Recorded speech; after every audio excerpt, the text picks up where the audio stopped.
Assalamualaikum warahmatullahi wabarakatuh. Nama saya Muhammad Iman Zaki. Saya dari TIKP 3 angkatan 2003.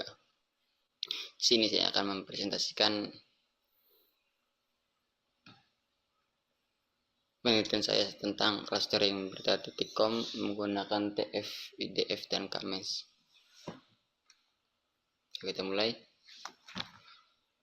Pertumbuhan berita online yang masif khususnya dari portal seperti .com yang menghasilkan ribuan artikel setiap hari telah menciptakan masalah serius berupa information overload. Para pembaca seringkali kesulitan menemukan berita yang relevan di tengah banjir informasi. Oleh karena itu diperlukan solusi cerdas untuk mengorganisir dan menyaring konten berita secara otomatis.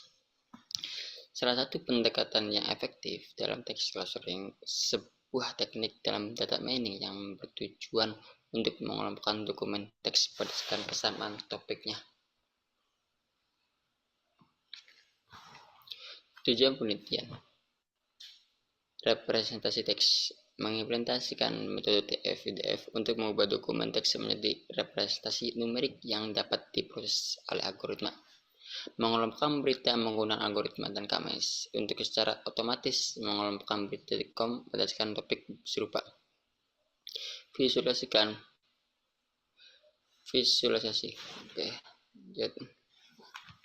Metode penelitian. Dataset yang digunakan yaitu judul berita dari situs.com sebagai data input. Preprocessing, just flooding mengubah semua huruf menjadi huruf kecil. Tokenisasi memecah teks menjadi kata-kata. Subword removal menghapus kata-kata umum yang tidak signifikan. Stemming mengubah kata menjadi bentuk dasarnya. Oke, lanjut. Hasil penelitian. Setelah melalui proses preprocessing, ekstraksi fitur TF-IDF dan pengelompokan KMS, judul berita.com berhasil dikelompokkan secara efektif menjadi 5 klaster utama. Setiap klaster menunjukkan topik berita yang inherent dan berbeda, mencerminkan keragaman konten yang diterbitkan oleh .com.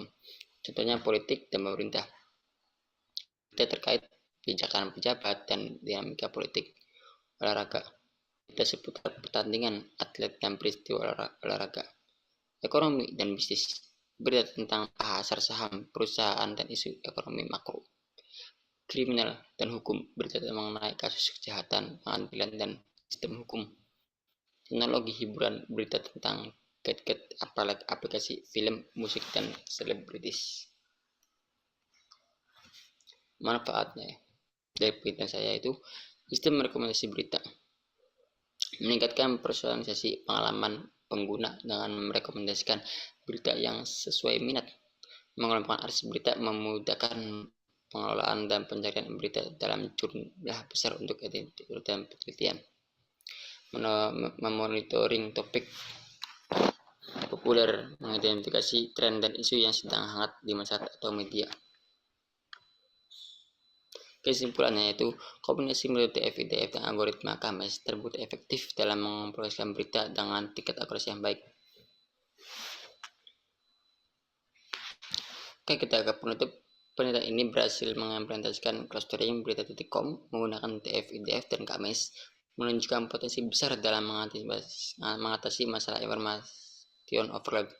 Metodologi yang signifikatif dan hasil yang diperoleh menegaskan bahwa pendekatan ini bermanfaat untuk mengembangkan lebih lanjut di bidang text mining dan aplikasi praktis dalam pengelolaan informasi. Sekian dari saya, Muhammad Iman Zaki. Wassalamualaikum warahmatullahi wabarakatuh.